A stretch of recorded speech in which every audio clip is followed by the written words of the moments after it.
Elle est partie sans un mot et a refait sa vie avec un autre homme. 2 ans plus tard, je l'ai croisée au centre commercial et le bébé dans cette poussette m'a glacé le sang. Les dates ne collaient pas. Puis, une lettre est arrivée dans une enveloppe ornée de ratons laveurs, qui a fait voler mon monde en éclats. Je m'appelle Francis Whitaker. J'ai 43 ans. Je travaille comme technicien en équipement industriel dans une usine de taille moyenne en périphérie de Columbus, dans l'Ohio. J'ai passé 20 ans à apprendre comment fonctionnent les machines, comment trouver une panne, remonter à la source et la réparer avant que tout le système ne tombe en panne. Ce qui est drôle, c'est que je n'ai jamais appliqué cette logique à ma propre vie avant qu'il ne soit trop tard. Beverly et moi nous sommes rencontrés quand j'avais 27 ans. Elle en avait 20, elle était serveuse dans un dîner près de l'usine, et elle avait ce rire que l'on pouvait entendre à l'autre bout d'un parking. Nous sommes sortis ensemble pendant 2 ans, nous nous sommes mariés et avons acheté une maison sur Dellwood Drive. Pendant un temps, c'était bien. Pas parfait. Rien ne l'est jamais, mais c'était solide. Le genre de vie que l'on construit avec ses mains, son salaire et sa parole. Et puis, ça ne l'a plus été. Avec le recul, je peux vous dire le moment exact où j'aurais dû commencer à faire attention. C'était un mardi de novembre, après environ 3 ans de mariage. Beverly est rentrée de son club de lecture en sentant la fumée de cigarette, et Beverly ne fumait pas. Je lui ai posé la question, et elle m'a répondu que son amie Kristen avait repris la cigarette. J'ai hoché la tête. Je suis passé à autre chose. J'ai rangé ça dans un tiroir au fin fond de ma tête. Il y a eu d'autres choses. Des retours tardifs, un nouveau parfum. Le deuxième téléphone qui, disait-elle, était pour le travail. Je ne suis pas un homme stupide, mais j'étais loyal. Et parfois, la loyauté vous rend aveugle par choix. Elle est partie un mercredi. Pas de dispute, pas d'avertissement, juste un mot sur le comptoir de la cuisine et son alliance posée dessus, comme le point final d'une phrase. Le mot disait qu'elle avait besoin de plus, qu'elle était désolée, qu'elle espérait que je comprendrais un jour. Je n'ai pas compris à l'époque. Je ne comprends toujours pas complètement aujourd'hui, 2 ans plus tard. Mais je n'en ressens plus le besoin. Ce que je m'apprête à vous raconter a commencé un samedi ordinaire du mois de mars. J'étais allé au centre commercial d'Eastfield pour acheter un micro-ondes. Le mien avait rendu l'âme ce matin-là, et je n'étais pas d'humeur à passer une énième soirée à manger des restes froids. Le parking était bondé. Il y avait des soldes dans le grand magasin principal. Et le temps que j'entre à l'intérieur, j'étais déjà irrité. J'ai attrapé le micro-ondes au rayon électronique, je l'ai payé et je traversais l'aire de restauration pour retourner vers la sortie. C'est là que je l'ai vu. Beverly se tenait devant l'un de ses kiosques à smoothie près de la fontaine, de dos. Elle poussait une poussette jaune vif avec de petits motifs de canard en plastique sur le côté. Le bébé à l'intérieur dormait, de petites mains, des joues rondes, un petit bonnet en tricot. Mes pieds se sont arrêtés d'eux-mêmes, avant même que mon cerveau n'en donne l'ordre. Pendant une seconde, je suis resté là, planté avec mon carton de micro-ondes comme un idiot, à regarder la femme avec qui je partageais mon lit commander un smoothie comme si c'était un samedi comme les autres. Elle ne m'avait pas encore remarqué. J'ai pensé à faire demi-tour. J'aurais dû. Au lieu de cela, je suis resté là, cloué sur place, incapable de détourner le regard. Puis elle s'est retournée au moment même où ses yeux ont croisé les miens. Son visage s'est figé. Le sourire facile qu'elle affichait pour le vendeur de smoothie a disparu. Elle a blêmi si vite que j'ai cru qu'elle allait s'effondrer là, sur le carrelage. Ses lèvres se sont arrêtées au beau milieu d'un mot. Elle avait l'air d'une femme qui venait de voir un mur s'effondrer sur elle, sans aucun endroit où fuir. J'ai regardé la poussette. Je l'ai regardée. J'ai fait un pas en avant. C'est son gamin, ai-je demandé. Ma voix était plus calme que je ne m'y attendais. Beverly n'a pas répondu. Elle s'est agrippée au guidon de la poussette et a jeté un coup d'œil autour d'elle, comme si elle évaluait les issues de secours. Beverly, ai-je dit en gardant un ton neutre. Je t'ai posé une question. Francis, ce n'est pas le lieu. C'est toi qui as choisi le lieu, ai-je répondu, à la seconde où tu as mis les pieds ici. Elle a détourné le regard, la mâchoire crispée. Le bébé a bougé mais ne s'est pas réveillé. J'ai étudié son petit visage pendant un instant, puis j'ai de nouveau regardé Beverly. 2 ans, ai-je dit. Pas un seul mot. Et maintenant, tu es là, dans notre centre commercial, avec son bébé dans une poussette jaune, en train de commander un smoothie avec un supplément de graines de chia. Alors oui, je pose la question. Elle n'a rien dit. Et d'une certaine manière, ce silence a répondu à tout. J'ai ramassé le carton du micro-ondes, j'ai tourné les talons et j'ai marché vers la sortie. Je n'ai pas couru.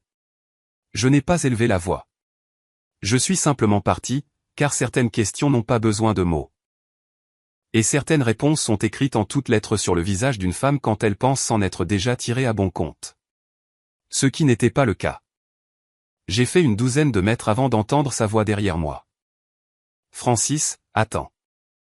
J'ai continué à marcher, dépassant le stand de bretzel, le kiosque de lunettes de soleil, et un groupe d'adolescents qui bloquaient la moitié du couloir avec une poussette d'un autre genre, l'un de ces trucs massifs à 2 places. Je les ai contournés, j'ai réajusté le carton sous mon bras et j'ai continué d'avancer vers les portes de sortie. Francis, s'il te plaît. Elle me suivait. Je pouvais entendre le claquement rapide de ses bottes sur le carrelage, le faible grincement des roues de la poussette. J'ai poussé les portes vitrées pour me retrouver dans le gris d'un après-midi de mars. L'air froid m'a fouetté le visage. Le parking était humide. Il avait commencé à bruiner pendant que j'étais à l'intérieur. Ce genre de pluie fine et misérable qui n'a même pas la décence d'être une vraie tempête. Je me suis arrêté sous l'auvent. Pas parce que je voulais parler, mais parce que je n'allais pas la laisser me courir après dans un parking sous la pluie et appeler ça tourner la page. Elle a franchi les portes, la respiration haletante, une main toujours sur la poussette. Le bébé était réveillé maintenant, clignant des yeux face au ciel gris avec une expression douce et imperturbable. Beverly m'a regardé comme on regarde quelque chose que l'on a cassé sans être sûr de pouvoir le réparer. « Je ne savais pas que tu venais encore ici », a-t-elle dit. « C'est un centre commercial public, Beverly. » Elle a tressailli. « Bien. »« Je n'essayais pas de, » a-t-elle commencé. « Je sais très bien ce que tu essayais de faire, les jeux coupés. Tu essayais de vivre ta nouvelle vie sans croiser l'ancienne. Aujourd'hui, ça n'a pas marché. » Elle a baissé les yeux vers le guidon de la poussette, grattant le bord du revêtement en caoutchouc. La pluie crépitait régulièrement sur l'auvent au-dessus de nous. J'ai attendu. J'étais devenu doué pour l'attente. 2 ans de questions sans réponse vous apprennent une patience que vous n'avez jamais demandée. Il s'appelle Jacques, a-t-elle finalement dit doucement, comme si elle faisait une confession à l'église. Quelque chose a remué dans ma poitrine. Je n'ai rien laissé paraître. Quel âge ? 22 mois. J'ai fait le calcul sans le vouloir. 22 mois, cela plaçait sa naissance avant son départ, avant le mot sur le comptoir, avant l'alliance sur la table basse. J'ai gardé un visage impassible. Donc, tu étais déjà. Je ne savais pas, a-t-elle dit précipitamment. Pas quand je suis parti. Je l'ai découvert après. Et Holden ? Elle a hoché la tête une fois. À peine. J'ai posé le carton du micro-ondes sur le rebord à côté de moi et je l'ai regardé droit dans les yeux. Tu m'as quitté pour un homme, Beverly. Tu as eu son bébé. Tu n'as pas appelé, tu n'as pas écrit, tu ne m'as pas donné la moindre nouvelle pendant 2 ans. Et maintenant? Tu es là à me dire que tu ne savais pas. Je vais te laisser réfléchir à ça une seconde. Je suis censé faire quoi de cette information? Je ne te demande rien de faire, a-t-elle dit. C'est juste que. Je t'ai vu, et je ne voulais pas que ça se termine comme ça. Là-dedans, de cette façon. Ça s'est terminé il y a 2 ans, un mercredi, avec un bout de papier. Elle a tressailli de nouveau. Je n'essayais pas d'être cruel. J'essayais d'être précis. Il y a une différence, même si on ne la ressent pas toujours comme telle. Tu as toujours fait ça, a-t-elle dit doucement. Faire sonner les choses de manière si définitive. Il fallait bien que l'un de nous le fasse, ai-je répondu. Ta spécialité, c'était de laisser les choses en suspens. Elle a alors levé les yeux, et pendant une seconde, son regard s'est fait perçant. L'ancienne Beverly, celle qui avait réponse à tout. Mais quoi quelle ait-tu l'intention de dire, elle l'a ravalé.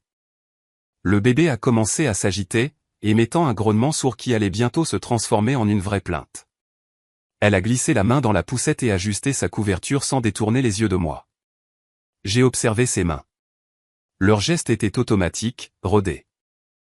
Elle faisait ça depuis un moment. Il a l'air en bonne santé, ai-je dit.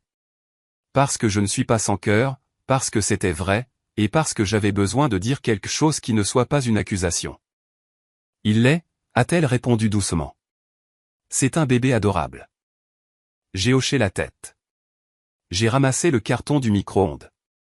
La pluie avait un peu forci, éclaboussant le béton devant nous, coulant en minces filets sur le bord de l'auvent. Je suis content qu'il soit en bonne santé, ai-je dit. Sincèrement. Mais Beverly, on a fini de parler pour aujourd'hui. Si tu as quelque chose de vrai à me dire, tu sais comment me joindre. Tu l'as toujours su. Je suis sorti de sous l'auvent pour affronter la bruine. Cette fois, elle ne m'a pas suivi. Je sentais son regard sur moi pendant que je traversais le parking. Je ne me suis pas retourné, pas une seule fois. Mais, assis dans mon pick-up avec un micro-ondes sur le siège passager et la pluie qui ruisselait sur le pare-brise, je suis resté là 5 bonnes minutes sans allumer le moteur. Parce qu'une chose qu'elle avait dite était en train de faire des calculs dans ma tête, des calculs que je n'avais pas demandés. 22 mois, et elle était partie il y a 25 mois. 3 mois. L'écart était de 3 mois. J'ai fixé la pluie en essayant de toutes mes forces de ne pas penser à ce que cela signifiait.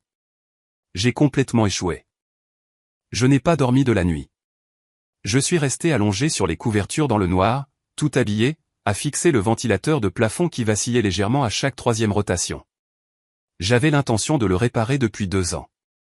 Je n'en avais pas pris le temps. Il y avait sans doute une métaphore là-dedans quelque part, mais j'étais trop fatigué pour la chercher. 22 mois, 25 depuis son départ. 3 mois entre les deux. J'ai retourné ces chiffres dans ma tête tant de fois qu'ils ont fini par ne plus rien vouloir dire. Puis ils se sont réassemblés pour reprendre tout leur sens. Vers 3 heures du matin, je me suis levé, j'ai préparé un café que je n'ai pas bu, et je me suis assis à la table de la cuisine jusqu'à ce que le ciel derrière la fenêtre passe du noir au gris. Arthur m'a appelé dimanche matin. Arthur Fuller, mon plus vieil ami, 46 ans, divorcé et père de 2 enfants, le genre d'homme qui vous dit ce que vous avez besoin d'entendre et non ce que vous avez envie d'entendre. Nous nous connaissions depuis l'usine. Il a entendu que quelque chose clochait dans ma voix avant même que j'aie fini de dire allô. Tu as la voix d'un homme qui a trouvé ce qu'il ne cherchait pas, a-t-il dit. Je lui ai parlé du centre commercial, de Beverly, de la poussette, des calculs et de ce décalage de 3 mois. Il est resté silencieux un moment. Ce silence particulier propre à un homme qui a traversé sa propre version de la chose et qui sait exactement à quel moment le sol se dérobe. Il faut que tu en aies le cœur net, a-t-il fini par dire. Tout le reste viendra après. Il avait raison. C'était souvent le cas. La lettre est arrivée mardi. Pas d'adresse d'expéditeur, fourrée dans une pochette de cartes de vœux déchirées. Des ratons laveurs en dessin animé sur le devant, le genre de carte qu'on trouve dans les bacs de déstockage d'un magasin à $1. Mon nom était écrit sur l'enveloppe de son écriture. Ces lettres attachées et penchées qu'elle avait toujours utilisées. Je suis resté planté devant la boîte aux lettres pendant une bonne minute avant de l'ouvrir. La lettre faisait 3 pages, écrite à la main sur du papier de carnet. Elle avait appuyé fort avec son stylo par endroits, plus légèrement à d'autres, comme si ses certitudes n'avaient cessé de vaciller au fil de son écriture. La première ligne m'a glacé. Je dois te dire quelque chose que j'aurais dû te dire avant de franchir cette porte. Elle écrivait que lorsqu'elle était partie, elle était déjà enceinte de 3 mois. Elle écrivait qu'elle n'était pas sûre de qui il était. Elle écrivait qu'Oldan avait insisté pour garder le bébé, qu'il aimait l'idée de fonder une famille, et que lorsqu'elle lui avait avoué qu'il y avait un doute, il avait répondu qu'ils élèveraient Jacques comme le sien et n'en reparleraient jamais. Elle avait accepté. Elle s'était convaincue qu'il était de lui parce que c'était plus facile que l'alternative. Elle a écrit, mais je regarde ce petit garçon tous les jours depuis 22 mois, et je ne peux plus continuer à faire semblant de ne pas voir ce que je vois. J'ai dû poser la lettre. Je suis allé jusqu'à l'évier de la cuisine, j'ai fait couler de l'eau froide sur mes poignets comme ma mère me l'avait appris quand j'étais enfant, mais je n'arrivais pas à me calmer. Puis je suis retourné la finir. Le reste n'était qu'un enchevêtrement de culpabilité et de justification. Elle n'avait pas voulu me blesser. Elle avait eu peur. Oldan avait commencé à boire plus ces derniers temps. Les choses n'étaient pas telles qu'elle se les était imaginées. Elle a conclu par « Je ne te demande rien. Je me suis juste dit que tu méritais de savoir. Je suis désolé que ça m'ait pris tant de temps. J'ai plié la lettre soigneusement. Je l'ai remise dans l'enveloppe au raton laveur. Je l'ai posée sur la table comme si elle risquait d'exploser. Puis j'ai rappelé Arthur. Prends un avocat, a été la première chose qu'il m'a dite. Avant de faire quoi que ce soit d'autre, avant de l'appeler, avant de le confronter lui, avant même d'acheter un test, prends un avocat et sache quels sont tes droits. Je veux juste savoir s'il est à moi, ai-je dit. Je sais, a répondu Arthur. Mais savoir ne suffit pas. Il faut que tu sois protégé quand tu agiras en conséquence. Il avait encore raison. J'ai trouvé Patricia Holt par une recommandation. Avocate en droit de la famille, 52 ans, l'esprit assez acéré pour couper du verre et pas du genre à vous tenir la main. Dès le jeudi, j'étais dans son bureau. J'ai tout déballé. La chronologie, la lettre, les calculs. Elle a écouté sans m'interrompre, ce que j'ai apprécié. Quand j'ai eu terminé, elle a croisé les mains sur son bureau. Voilà votre situation, a-t-elle déclaré. Si cet enfant est biologiquement le vôtre, vous avez des droits. Mais la paternité biologique à elle seule ne vous donne rien automatiquement. Les tribunaux examinent l'intention, la constance et la stabilité. Ce qui signifie qu'à partir de cet instant, le moindre de vos gestes sera consigné dans votre dossier. Elle m'a regardé fixement. Êtes-vous prêt à ce que cela prenne du temps? Ça fait 2 ans que je m'entraîne à attendre, ai-je répondu. Elle a failli sourire. Alors commençons. J'ai envoyé un seul SMS à Beverly ce soir-là. Sans préambule, sans émotion. Il faut qu'on se voie en personne. Juste tous les deux. Sans Holden. La réponse a mis 4 heures à arriver. 3 mots. Quand et où? Nous nous sommes retrouvés à Riverside Park. En terrain neutre. Assez public pour qu'aucun de nous ne puisse faire de scène sans avoir de public. Assez privé pour pouvoir vraiment parler. Je suis arrivé en avance et je me suis assis sur un banc près du sentier de promenade. Des feuilles de chêne de novembre étaient collées au béton par la dernière pluie. Un promeneur de chiens est passé. Un jogger.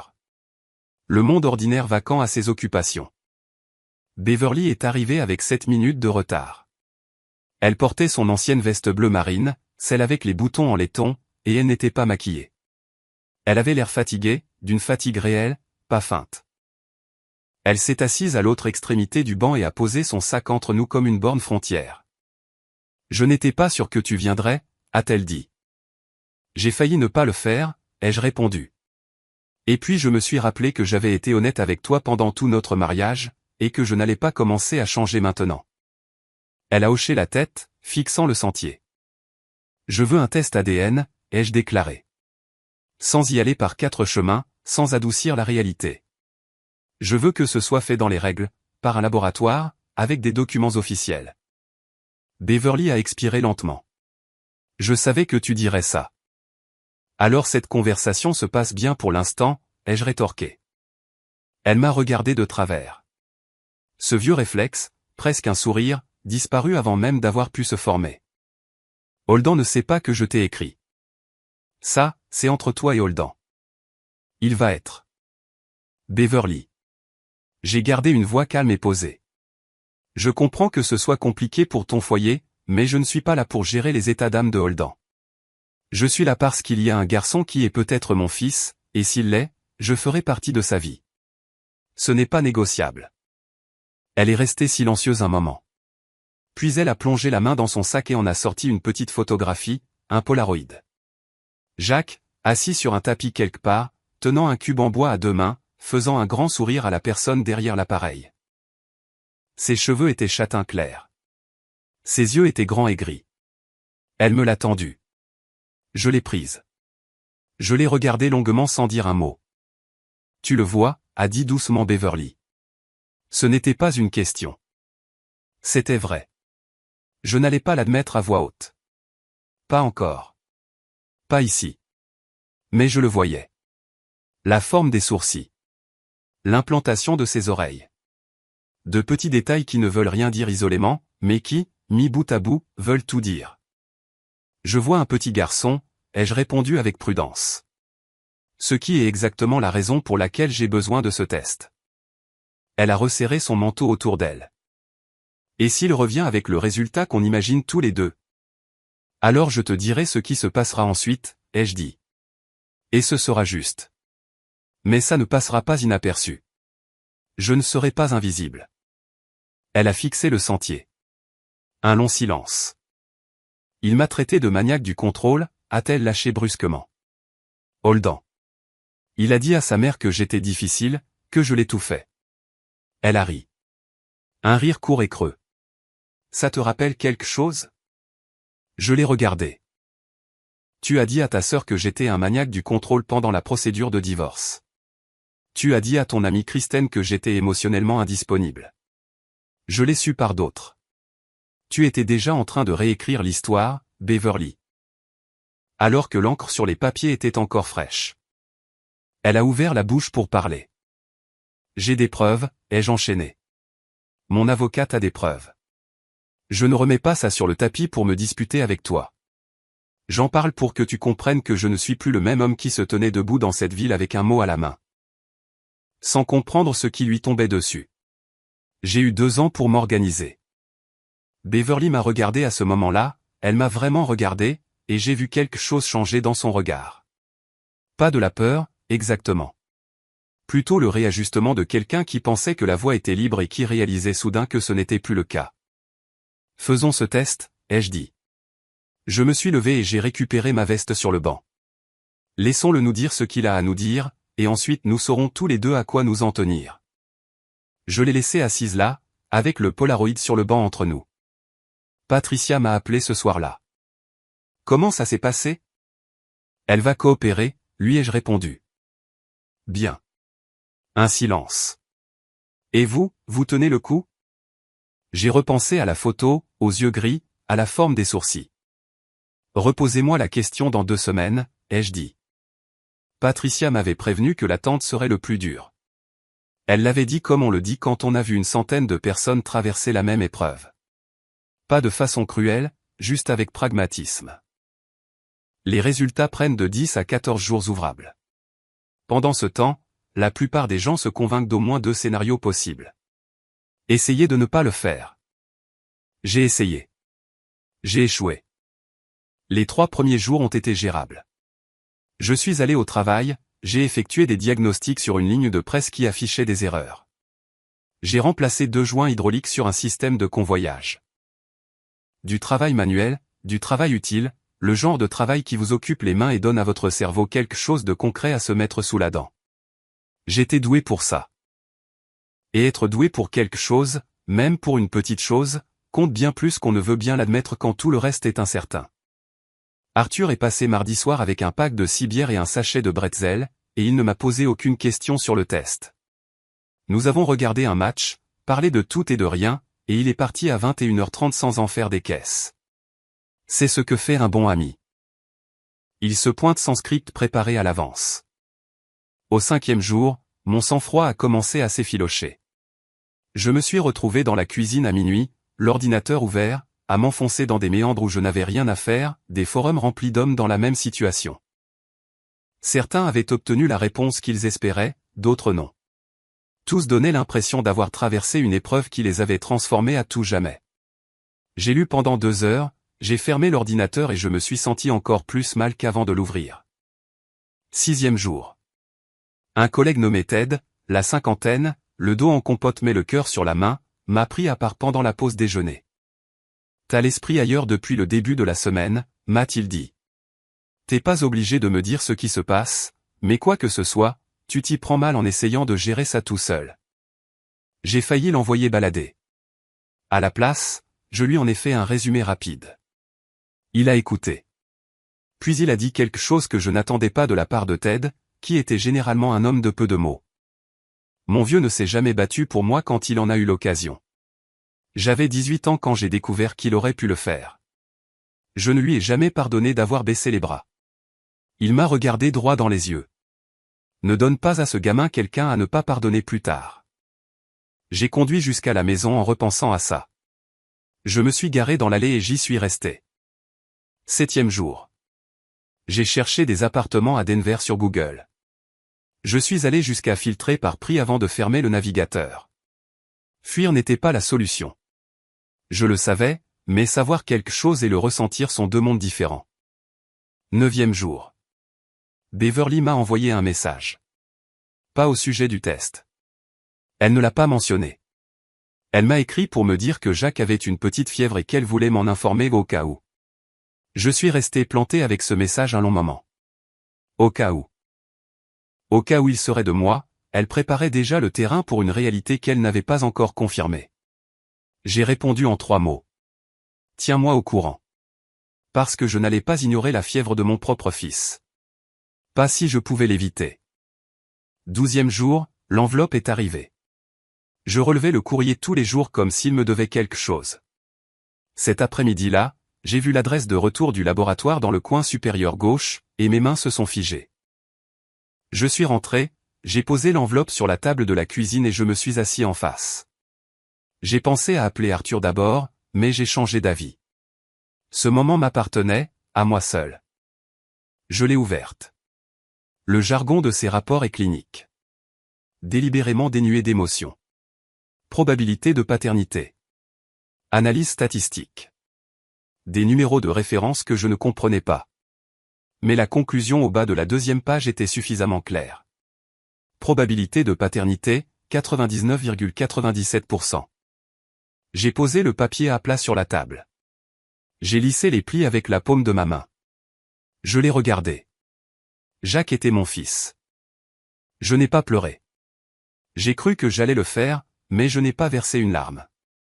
Ce que je ressentais était plus difficile à nommer que ça. Quelque chose entre le chagrin et la gravité. Comme si le sol s'était décalé de 5 cm et que je devais recalibrer mon équilibre. Mon fils était en vie depuis 22 mois. Il avait eu de la fièvre la semaine dernière. Il avait des yeux gris et un épi châtain clair à l'arrière du crâne. Et je n'avais été nulle part. Pas parce que j'avais choisi de ne pas être là, mais parce que personne ne m'avait dit que j'avais une place à tenir. J'ai pris mon téléphone et j'ai appelé Beverly. Pas de réponse. J'ai rappelé, toujours rien. J'ai conduit jusqu'à l'adresse que j'avais encore dans mes dossiers. Celle qu'Arthur avait discrètement vérifiée 3 mois plus tôt, au cas où. La maison était une location beige dans une rue calme. Le pick-up de Holden Sloan était garé dans l'allée. J'ai frappé. Holden a ouvert la porte.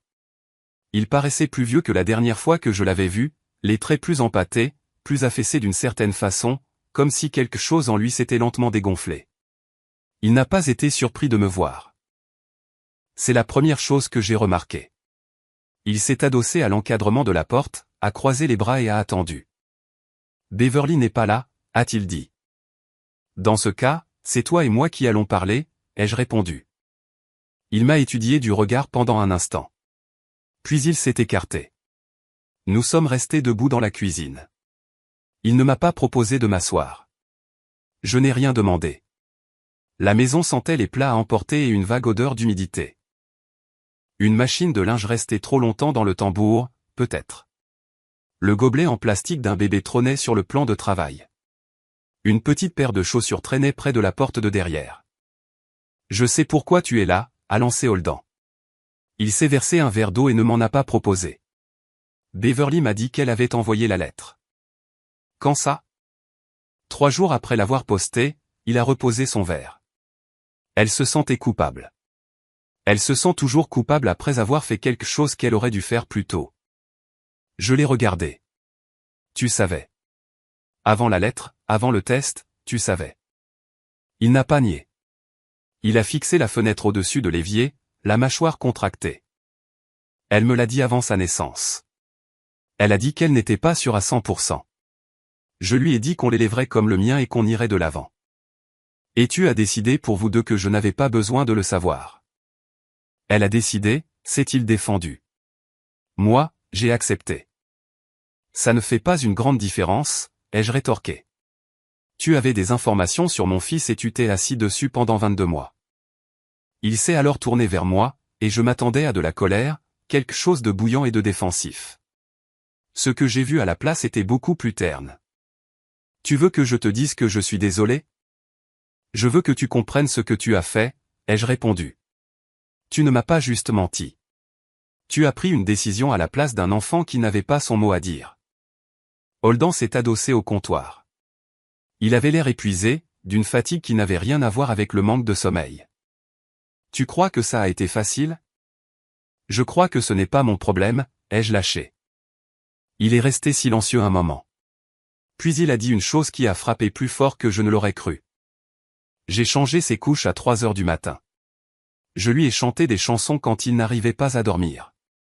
J'ai conduit jusqu'aux urgences à minuit parce qu'il faisait une réaction allergique à un truc qu'il avait mangé. Et toi? Tu veux débarquer ici avec un bout de papier et me dire que tout ça ne compte pas? Je l'ai laissé terminer. Puis j'ai dit, ça compte. Je ne t'enlève pas ça. Mais tu t'es fait passer pour son père en m'empêchant de l'être. Ce n'est pas la même chose. Quelque chose a changé sur son visage. Pas tout à fait de l'acceptation, mais plutôt les prémices d'une prise de conscience. Beverly est différente maintenant, a-t-il dit. Depuis sa naissance. Elle est. Je pensais que ça nous rapprocherait. Ça n'a pas été le cas. Il a repris son verre d'eau et l'a reposé sans boire. Elle parle à quelqu'un d'autre. Je ne sais pas qui. J'ai vu les messages, mais pas le nom. Cela a fait mouche, non pas parce que j'étais surpris ou je m'en doutais d'après certaines choses qu'Arthur avait perçues mais à cause de la façon si vide, si creuse dont Holden l'avait prononcé. Comme un homme qui aurait échangé un mensonge contre un autre et qui ne faisait ses comptes que maintenant. Alors tu comprends, ai-je dit doucement, ce que ça fait d'être le dernier à savoir une chose que tout le monde a déjà acceptée. Il a baissé les yeux vers le sol, sans rien dire. Je ne suis pas là pour détruire le lien que Jacques a avec toi, ai-je poursuivi. Il connaît ton visage. Il connaît ta voix. Je le comprends. Mais j'ai un résultat de test ADN, une avocate. Et la ferme intention de faire partie de la vie de mon fils de manière concrète et légale. La question est de savoir si on le fait en bonne intelligence, ou si c'est un tribunal qui prendra les décisions pour nous tous. Holden n'a rien dit pendant un long moment. Alors, qu'est-ce que tu veux? Un accès. Un accès régulier, officialisé et constant, organisé par l'intermédiaire de mon avocate et de Beverly. Aucune interférence, aucun petit jeu. Je veux faire partie de sa vie. Pas pour le prendre à qui que ce soit, mais parce qu'il est à moi et qu'il mérite de le savoir. Il m'a longuement dévisagé. Ses épaules se sont légèrement affaissées. Ce n'était pas une capitulation. Plutôt l'attitude d'un homme qui pose un lourd fardeau qu'il transportait dans la mauvaise direction. Parlant à Beverly, a-t-il finalement dit. C'est mon intention, ai-je répondu, mais je voulais que tu l'entendes de ma bouche en premier. D'homme à homme. Je suis reparti par le couloir, j'ai dépassé les petites chaussures près de la porte, et je suis sorti.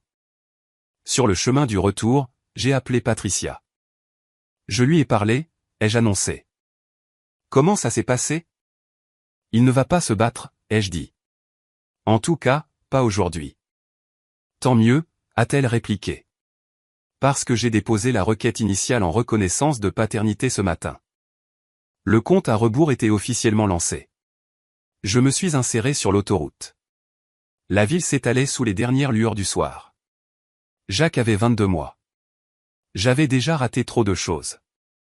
Je n'allais pas rater un seul jour de plus si je pouvais l'éviter. Patricia a agi vite une fois que je lui ai donné le feu vert. Dans les 48 heures suivant ma visite chez Holden, elle avait déposé une requête formelle de reconnaissance de paternité et d'établissement des droits parentaux devant le tribunal aux affaires familiales du comté de Franklin. Elle m'a appelé le lendemain matin pour m'expliquer la suite des événements. Beverly recevra l'assignation d'ici la fin de la semaine, a-t-elle indiqué. À partir de là, elle aura 30 jours pour répondre. D'après votre conversation avec Holden, je ne m'attends pas à ce qu'elle conteste la paternité. Avec les résultats ADN. C'est une bataille perdue d'avance pour elle. Ce qu'elle pourrait contester, en revanche, c'est l'étendue de votre droit de visite et les modalités de garde. Comment ça va se passer, ai-je demandé. Sous la forme d'une audience, a-t-elle expliqué. Devant un juge qui évaluera les deux parties et rendra une décision basée sur l'intérêt supérieur de l'enfant. Ce qui signifie que votre comportement à partir de maintenant est crucial. Tout ce que vous dites, tout ce que vous faites. Chaque SMS que vous envoyez fera partie de votre dossier. Je lui ai dit que j'avais compris. Elle a répondu que c'était parfait, et qu'elle prévoirait une séance de préparation pour la semaine suivante. Beverly m'a appelé 2 jours après avoir reçu l'assignation. Elle n'était pas en colère, ou si elle l'était, elle l'avait enfouie sous une approche plus tactique. Elle voulait me voir sans les avocats. Je lui ai dit que ça n'arriverait pas. Elle a dit que je rendais les choses plus difficiles que nécessaire. Je lui ai répondu qu'elle avait eu 22 mois pour rendre les choses faciles et qu'elle avait fait un autre choix. L'audience a été fixée à un jeudi matin, 6 semaines plus tard. J'ai utilisé ces 6 semaines exactement comme Patricia me l'avait conseillé. Tout documenté, conserver des traces, rester irréprochable, aucune confrontation avec Holden, aucun SMS incendiaire. Me contenter d'être présent, de faire mon travail et d'être l'homme que j'avais toujours été. Arthur s'assurait que je restais dans le droit chemin. Il m'appelait tous les 2 ou 3 jours, non pas pour avoir des nouvelles, mais juste pour vérifier que je mangeais bien, que je dormais et que je ne faisais pas de bêtises. L'attente est un test, m'a-t-il dit un jour. Pas un test de patience, mais de caractère. Ils vont regarder qui tu as été pendant cette période. Fais en sorte qu'ils aiment ce qu'ils verront. La salle d'audience était plus petite que je ne l'avais imaginé. Des murs lambrissés, des néons, et cette immobilité toute particulière d'une pièce où trop de décisions difficiles ont été prises. Beverly était assise à la table d'en face avec son avocat, un homme plus jeune nommé Fitch, qui n'arrêtait pas de brasser des papiers. Patricia était assise à côté de moi, détendue comme quelqu'un qui est entré dans cette pièce des centaines de fois et qui sait exactement comment les meubles y sont disposés. Le juge était un homme du nom de Howard Garrett. La cinquantaine bien tassée, les cheveux argentés, avec un visage qui s'était figé dans une expression permanente d'attention prudente. Il a passé en revue les dossiers, posé plusieurs questions de procédure, puis s'est adossé à son fauteuil et a regardé l'avocat de Beverly. « Maître, a-t-il dit, le résultat de paternité est sans ambiguïté. Votre cliente conteste-t-elle la conclusion biologique ?» Fitch s'est levé. « Non, votre honneur. Nous ne contestons pas la paternité. Nous demandons en revanche que le tribunal prenne en considération le lien établi entre l'enfant et le conjoint actuel de la mère, et qu'il évalue toute modalité de garde en conséquence. » Le juge Garrett a hoché la tête lentement. Puis il m'a regardé droit dans les yeux. De la façon dont un homme regarde un autre homme lorsqu'il prend sa véritable mesure. « Monsieur Whittaker, vous avez déposé une requête pour obtenir une reconnaissance légale et un temps de garde régulier. Est-ce là toute la portée de votre requête à ce stade ?» Patricia m'a donné un léger coup de coude. Je me suis levé. « Oui, votre honneur. Je ne suis pas ici pour bouleverser la vie de Jacques. Je suis ici pour en faire partie de manière constante et légale, en tant que son père. » Le juge a soutenu mon regard un instant. Puis il a écrit quelque chose sur le document devant lui. J'ai appris plus tard par Patricia, qui avait ses sources, que le juge Garrett avait élevé ses 2 enfants en grande partie tout seul après son propre divorce 15 ans plus tôt. Il ne laissait pas cela influencer ses jugements, mais il écoutait les pères d'une manière différente par rapport à d'autres juges. Non pas avec une sympathie supplémentaire, mais avec une attention supplémentaire. La première décision a été rendue en ma faveur. Un droit de visite provisoire un week-end sur 2, avec une réévaluation programmée au bout de 90 jours. L'avocat de Beverly a tenté d'y assortir des conditions. Patricia a démonté chacune d'entre elles avec calme, preuve à l'appui. L'audience a été bouclée en 90 minutes. Dehors, sur les marches du palais de justice, Patricia s'est autorisée un petit air de satisfaction. 90 jours, a-t-elle dit. Vous vous tenez à carreau pendant ces 90 jours. Et on y retourne pour demander plus. Le droit de visite standard en milieu de semaine, les vacances, la totale. Et Beverly. Elle peut rendre ça facile, ou elle peut rendre ça difficile. A ajouté Patricia. D'une manière ou d'une autre, le résultat sera le même. Ça déterminera juste combien cela va lui coûter. J'ai conduit jusqu'à chez moi avec l'ordonnance provisoire sur le siège passager. Je me suis arrêté dans une quincaillerie en chemin. J'ai acheté de la peinture, un bleu-gris doux, le genre de couleur qu'on mettrait dans une chambre d'enfant. Je n'avais pas encore de chambre d'enfant, mais j'allais bientôt en avoir une. 3 semaines après la première audience, Beverly m'a appelé un dimanche soir. J'ai failli ne pas répondre. J'ai laissé sonner 4 fois, puis j'ai décroché, car ne pas répondre me faisait l'effet du genre de petite lâcheté dont je m'étais rendu coupable bien trop de fois pendant notre mariage. Holden a perdu son boulot, a-t-elle lancé. Pas de bonjour, pas de préambule. J'ai attendu. On a 2 mois de retard sur le loyer, a-t-elle continué. J'ai pris des gardes supplémentaires, mais ça ne. Elle s'est interrompue.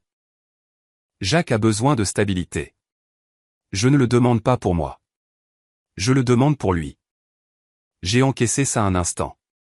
L'ancienne version de moi-même, celle qui rangeait les problèmes dans un tiroir au fond de sa tête et cherchait des excuses pour contourner les vérités dérangeantes, aurait pu soit lui faire un chèque par réflexe, soit lui dire non par rancœur. Je n'étais plus aucun de ces 2 hommes. Voilà ce que je vais faire, ai-je répondu. Je vais ouvrir un compte en fiducie au nom de Jacques. Chaque mois, j'y déposerai de l'argent, suffisamment pour couvrir sa part de loyer, de nourriture et de frais médicaux. Le compte sera géré par un tiers désigné par mon avocate. Tu pourras piocher dedans pour les dépenses justifiées de Jacques. Holden n'y aura aucun accès. Pas un seul dollar. Silence à l'autre bout du fil. Tu vas sûrement me demander pourquoi je ne me contente pas de te faire un chèque. Je te réponds tout de suite que je n'ai aucune confiance dans le fait que ce chèque aille là où il doit aller. De cette façon, Jacques a l'argent. C'est la seule configuration que j'accepterai. Francis. Ça fait beaucoup de conditions. Ce ne sont pas des conditions, ai-je rétorqué, ce sont des modalités. Il y a une différence. Une condition implique que je pourrais changer d'avis. Une modalité, c'est simplement la règle du jeu. Une autre pause, puis, doucement, pourquoi fais-tu ça après tout ce qui s'est passé? Je ne le fais pas pour toi, ai-je déclaré. Je le fais parce que ce garçon porte mon sang et mon nom, et qu'il mérite une stabilité, quelles que soient les décisions que les adultes de sa vie ont pu prendre. Ne prends pas ça pour du pardon. Elle n'a pas répondu à cela.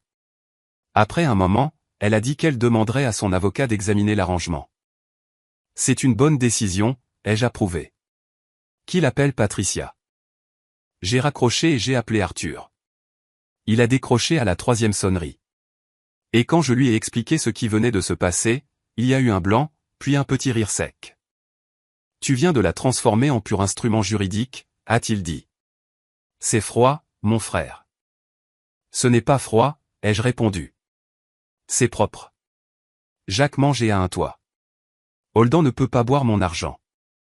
Beverly apprend que je ne suis plus un pigeon. Et tout le monde comprend le nouvel ordre des choses. Arthur s'est tu une seconde. Comment tu gères vraiment tout ça au fond? Demande-moi quand j'aurai eu Jacques tout un week-end, ai-je répondu. Il a semblé comprendre que c'était la seule réponse honnête que j'avais à offrir. Patricia a mis en place la fiducie en moins de 10 jours. Le dispositif était blindé. Seules les dépenses justifiées étaient acceptées, facture à l'appui. Rapport trimestriel. L'avocat de Beverly l'a examiné et est revenu avec 2 modifications mineures. Patricia en a accepté une et a refusé l'autre, et tout a été signé à la fin de la semaine.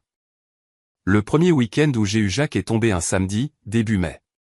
Beverly l'a déposé chez moi à 9 h du matin. Elle se tenait sous le porche de devant avec le petit sur la hanche. Il avait 23 mois à présent, portait une petite veste en jean et tenait un lapin en peluche, et elle a regardé la maison comme si elle en mémorisait les moindres détails. Je me tenais sur le pas de la porte. Il adore ce lapin, a-t-elle dit. Ne le perds pas de vue, sinon il te le fera savoir. C'est noté, ai-je dit. Elle me l'a passé. Son poids était réel, chaleureux et complètement désorientant. Il m'a fixé de ses grands yeux gris, sans peur, évaluant simplement la situation comme le fait un petit bout d'homme dans un nouvel endroit avant de décider s'il est en sécurité. Salut, Jacques, ai-je murmuré. Il n'a rien dit, il a simplement tendu la main et a attrapé mon col avec son poing.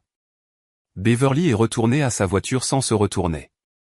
Je suis entré et j'ai fermé la porte. Arthur était dans la cuisine en train de préparer un repas tout simple, il avait proposé son aide. Gloria, ma mère, qui avait conduit depuis Chillicothe la veille au soir et dormi dans la chambre d'amis en s'efforçant de ne pas en faire toute une histoire, était assise à la table de la cuisine avec un verre de thé glacé. Remplissant une grille de mots croisés et faisant semblant de ne pas guetter la porte d'entrée. À l'instant où je suis apparu avec Jacques, elle a posé ses mots croisés. Elle a regardé le garçon pendant un long moment. Jacques l'a regardé en retour avec la même expression calme et évaluatrice qu'il m'avait accordée. Puis Gloria a posé son thé, reculé sa chaise et dit d'une voix assurée, celle d'une femme qui avait attendu bien assez longtemps. Viens là, mon chéri. Je suis ta grand-mère. Jacques l'a étudiée pendant 3 longues secondes. Puis il s'est penché vers elle en tendant les bras. Elle l'a pris dans ses bras et quelque chose a changé dans la pièce. Comme l'air qui se renouvelle lorsqu'une fenêtre s'ouvre enfin après un long hiver. Arthur s'est remis à ses sandwichs.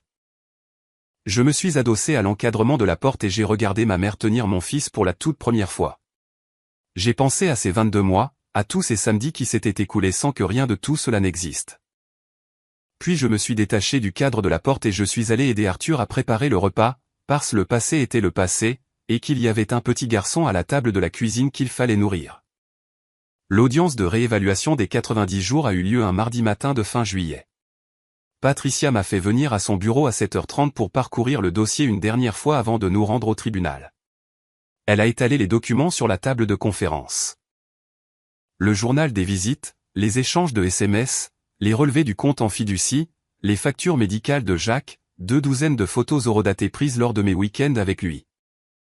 Des preuves de ma présence, des preuves de ma constance, la preuve que j'avais été au rendez-vous à chaque fois que j'avais promis de l'être. L'avocat de Beverly va plaider pour le maintien du statu quo. M'a expliqué Patricia en glissant vers moi une page surlignée. Il présentera toute augmentation de votre temps de garde comme une perturbation de la routine de l'enfant. Notre contre-argument est simple. L'enfant s'est bien adapté. Les modalités actuelles n'ont généré aucun conflit et le père a été exemplaire. Nous demandons la visite en milieu de semaine et le planning des vacances. Garrett examinera le bilan de ces 90 jours et prendra sa décision. Comment vous le sentez, ai-je demandé. Elle s'est autorisée le plus petit sourire possible. Je pense que le juge Garrett va vous accorder ce que vous avez demandé. Elle avait raison. L'audience a duré 40 minutes. Beverly était assise à la table d'en face, ressemblant à une femme qui avait décidé de cesser de lutter contre une marée qu'elle ne pouvait pas inverser. Fitch a présenté ses arguments. Patricia a présenté les siens, avec calme et preuve à l'appui pour chaque point. Le juge Garrett m'a posé directement 3 questions. Comment j'organisais mes week-ends avec Jacques? Comment je gérais la logistique de sa routine? Quel était mon plan pour les visites en milieu de semaine en termes de garde d'enfants et d'emploi du temps? J'ai répondu aux 3 sans la moindre hésitation, car j'avais longuement réfléchi à ces 3 aspects, parce que c'est ce qu'on fait quand on a vraiment l'intention d'assumer ses responsabilités. Garrett a approuvé l'extension des modalités de garde. Un week-end sur 2, une visite le mercredi soir chaque semaine, une alternance pour Thanksgiving, et des vacances de Noël partagées. Il a également ajouté une ligne à l'ordonnance qui, comme me l'a dit plus tard Patricia, était inhabituelle, une mention précisant que le père avait fait preuve d'une implication constante et documentée, et que toute modification future des modalités de garde devrait prendre en compte ce précédent. En clair, j'avais plaidé ma cause avec succès en faisant tout simplement ce que j'avais dit que je ferais. Qui l'eût cru? Beverly m'a intercepté sur les marches du palais de justice après coup. Son avocat était encore à l'intérieur. Elle s'est approchée seule, les mains dans les poches de sa veste, et m'a regardé avec une expression que je ne lui avais pas vue depuis des années. Quelque chose sans défense, et un peu à vif. Il a réclamé après toi mercredi dernier, m'a-t-elle dit. Jacques. Il a pointé la porte du doigt quand c'était presque l'heure pour toi de venir le chercher et n'a prononcé que cette seule syllabe. Mais il savait. J'ai encaissé ça un instant. Merci de me l'avoir dit, ai-je répondu. Elle a hoché la tête en regardant la rue. Je sais que je ne suis pas en position de te demander pardon. Je ne te le demande pas. Je veux juste que tu saches que je vois ce que tu fais pour lui et que tu es un bon père, Francis. Je sais, ai-je répondu, sans arrogance, de manière purement factuelle. Parce que je le savais, et que j'en avais fini de jouer la carte de l'humilité face à des personnes qui l'avaient confondu avec de la faiblesse. Elle est retournée à l'intérieur. J'ai marché jusqu'à mon pick-up. Sur le chemin du retour, j'ai appelé Arthur. Il a décroché en disant « Alors ?» Visite en milieu de semaine, alternance pour les vacances, planning complètement étendu, lui ai-je annoncé. Il y a eu un blanc. Puis Arthur a dit très doucement « Bien. Vraiment bien, mon frère. » Je suis rentré, j'ai tombé la veste et j'ai passé le reste de l'après-midi à aménager la chambre d'amis. De la peinture bleu-gris, une petite bibliothèque que j'avais montée la semaine précédente. Un cadre de lit que j'avais déniché dans une brocante et repeint en blanc. J'avais commandé une couette à motif de dinosaure qui devait arriver le jeudi. Non pas parce que Jacques prêterait attention à ces détails à l'âge de 23 mois, mais parce que ces détails seraient là lorsqu'il serait en âge de le remarquer, et je voulais que tout soit déjà parfait. Holden a déménagé de la location de Beverly 3 semaines plus tard, m'a appris Arthur. Non pas qu'il surveillait la situation de près, mais vu la taille de notre ville, les informations circulaient qu'on le veuille ou non. Beverly s'en sortait seule. Elle avait obtenu de meilleurs horaires au cabinet médical où elle travaillait. Elle ne me demandait rien d'autre que ce qui était déjà prévu par la fiducie. Je respectais cette distance. C'était plus propre ainsi. Ce que je n'ai pas respecté, en revanche, et ce que Patricia a immédiatement documenté, ce fut la tentative de Holden, fin août, de déposer une demande pour ce qu'il a appelé des droits parentaux établis fondés sur ses 22 mois passés avec Jacques. C'était un coup de poker sur le plan juridique et Patricia me l'a bien dit. Mais ce n'était pas rien. Un homme qui avait sciemment dissimulé des informations sur la paternité de l'enfant et qui essayait de revendiquer un statut de parent par le simple fait du temps écoulé. C'était le genre d'initiative qui en disait long sur le rapport d'un individu avec le sens des responsabilités. Le juge Garrett a rejeté la demande lors de l'examen préliminaire. Il n'a même pas fixé de date d'audience. Patricia m'a appelé pour m'annoncer la nouvelle un vendredi après-midi alors que j'étais plongé jusqu'au coude dans un vérin hydraulique à l'usine. Je lui ai demandé de répéter une fois, juste pour être sûr. Puis je l'ai remercié, j'ai raccroché, et je suis retourné à mon vérin. Certaines choses méritent qu'on en fasse tout un cérémonial. Pas celle-là. Le deuxième anniversaire de Jacques est tombé un samedi en octobre, ce qui voulait dire que c'était mon week-end. Beverly et moi avions soigneusement convenu par l'intermédiaire de nos avocats, puis lors d'un bref appel téléphonique courtois, que j'organiserais une petite fête chez moi. Gloria a refait la route depuis Chillicothe. Cette fois-ci, avec un sac de cadeaux rempli de choses qu'elle collectionnait depuis le mois de mai. Arthur est venu avec ses 2 enfants, qui étaient en âge de divertir un bambin de 2 ans par procuration. Ils ont construit des trucs avec des cubes et Jacques les a observés avec l'intensité concentrée de quelqu'un qui étudie leur technique. J'ai préparé du chili. J'ai acheté un gâteau à la boulangerie de la 5e rue avec un camion de pompiers sur le dessus, car à ce stade, tout l'entourage proche de Jacques connaissait son obsession pour tout ce qui comportait une sirène et des gyrophares. Cela avait commencé 2 mois plus tôt. Lors de ma 3e visite du mercredi soir, je l'avais récupéré et nous nous étions arrêtés au parc sur le chemin du retour. Nous étions assis sur un banc, et alors qu'il arrachait méthodiquement les feuilles d'une branche basse, un camion de pompiers est passé au carrefour. Gyrophares allumés, sirène hurlante. Jacques s'était complètement raidi, puis il avait pointé tout son bras dans cette direction en produisant un son qui n'était pas tout à fait un mot, mais qui communiquait avec une clarté absolue que c'était la chose la plus importante qui lui soit arrivée de toute sa vie. Le samedi suivant, je l'avais emmené à la caserne de pompiers de l'avenue Henderson. L'un des gars là-bas, un grand gaillard nommé Arnel, patient comme pas deux, a laissé Jacques s'asseoir dans la cabine du camion pendant que je restais en bas à prendre 17 photos.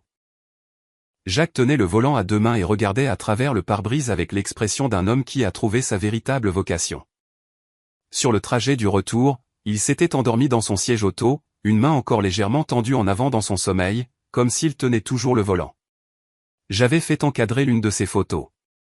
Elle était accrochée dans sa chambre, chez moi, à côté de la bibliothèque. Mais revenons à l'anniversaire. L'après-midi était particulièrement chaud pour un mois d'octobre, et nous avons alterné entre l'intérieur et le jardin au gré de nos envies. Gloria a porté Jacques un long moment après le déjeuner, le promenant doucement dans le jardin en lui montrant les choses du doigt, le chêne, un oiseau sur la clôture, les nuages qui défilaient dans le ciel. En lui soufflant leur nom avec cette patience sans hâte avec laquelle elle m'avait autrefois appris le mien. J'observais la scène depuis le porche arrière et je sentais quelque chose s'apaiser dans ma poitrine, quelque chose qui m'avait tourmenté pendant 2 ans et demi. Arthur m'a pris à part en fin d'après-midi, alors que les petits commençaient à fatiguer et que les adultes en étaient à leur 2e tasse de café. Tu as l'air différent. Différent comment? Il a réfléchi. Plus léger. Comme si tu avais porté quelque chose pendant très longtemps et que tu l'avais enfin posé au bon endroit. J'y ai repensé. Le courrier avec l'enveloppe ornée de ratons laveurs. Les 12 jours d'attente. Le parking sous la pluie. Le visage de Beverly dans l'air de restauration. Les yeux gris sur un Polaroid. Les marches du tribunal. La chambre au mur bleu-gris. Ouais, ai-je répondu. Quelque chose comme ça. Avant que les invités ne partent, j'ai sorti le cadeau principal, un camion de pompiers rouge, un jouet assez imposant pour qu'on le prenne au sérieux, avec de vrais gyrophares et un bouton pour la sirène sur le toit. Jacques l'a aperçu depuis l'autre bout de la pièce et a émis un son que l'on ne pourrait qualifier que de respectueux. Il l'a transporté jusque dans un coin du salon, s'est assis avec sur les genoux, et a passé les 20 minutes suivantes à appuyer sur le bouton de la sirène avec l'application méthodique d'un chercheur confirmant une hypothèse. Beverly est venue le chercher à 17h30. Elle s'est tenue sur le pas de la porte pendant que je le préparais. La veste, les chaussures, le lapin qu'il exigeait toujours pour n'importe quel trajet en voiture. Elle a regardé le salon, les invités qui rassemblaient leurs affaires. Gloria faisant ses adieux. Les enfants d'Arthur qui enfilaient leurs manteaux. Jacques, avec son camion de pompiers calé sous le bras comme s'il transportait des documents confidentiels. On dirait que ça a été une bonne journée, a-t-elle remarqué. C'était le cas, ai-je confirmé. Elle l'a pris de mes bras sur le pas de la porte. Avec le camion, le lapin et tout le reste. Il y est allé de bon cœur. Il le faisait toujours, parce qu'il était trop jeune pour comprendre que ces transitions entre ses parents représentaient toute l'histoire d'une année qui s'était brisée puis reconstruite. Il savait seulement que les deux endroits étaient sûrs. C'était suffisant. C'était tout ce pourquoi j'avais travaillé. Alors que Beverly l'attachait dans son siège auto, Jacques a regardé en arrière vers la maison à travers la vitre. Puis il m'a regardé, moi, debout sur le porche. PA, a-t-il lancé avec la certitude de quelqu'un qui énonce un fait établi. Beverly m'a jeté un coup d'œil par-dessus le toit de la voiture. Son expression était complexe, comme le sont souvent les choses complexes. Tout en nuances, avec une pointe de tristesse, et quelque chose de plus profond qui ressemblait à de la paix. Elle est montée dans la voiture et s'est éloignée. Je suis resté sur le porche jusqu'à ce que les feux arrière disparaissent au coin de la rue. Ensuite, je suis rentré à l'intérieur, où Arthur lavait les tasses à café dans l'évier et où Gloria repliait le papier de soie de son sac cadeau comme si cela valait la peine d'être conservé. Bon anniversaire, a dit Arthur sans se retourner. Ouais, ai-je dit. Je me suis adossé à l'encadrement de la porte et j'ai écouté la maison retrouver son calme autour de moi. Les bruits ordinaires de gens achevant une belle après-midi. 2 mois plus tôt, j'ignorais complètement ce qu'un camion de pompiers pouvait représenter pour un enfant de 2 ans. Désormais, je connaissais le cri de joie bien particulier de cet enfant de 2 ans, sa position préférée pour dormir, je savais qu'il aimait les myrtilles mais seulement si elles étaient froides, et qu'il vous confierait un objet qu'il adorait s'il jugeait que vous étiez digne de confiance. Il m'avait tendu un camion de pompiers, une fois, juste l'espace d'un instant lors d'une visite en septembre. Il me l'avait tendu à 2 mains et avait attendu de voir ce que j'allais en faire. Je l'avais tenu avec précaution et je lui avais rendu. C'est ça, le boulot, au fond. Le tenir avec précaution, le rendre, et être au rendez-vous la fois suivante. Et je comptais bien continuer d'être au rendez-vous.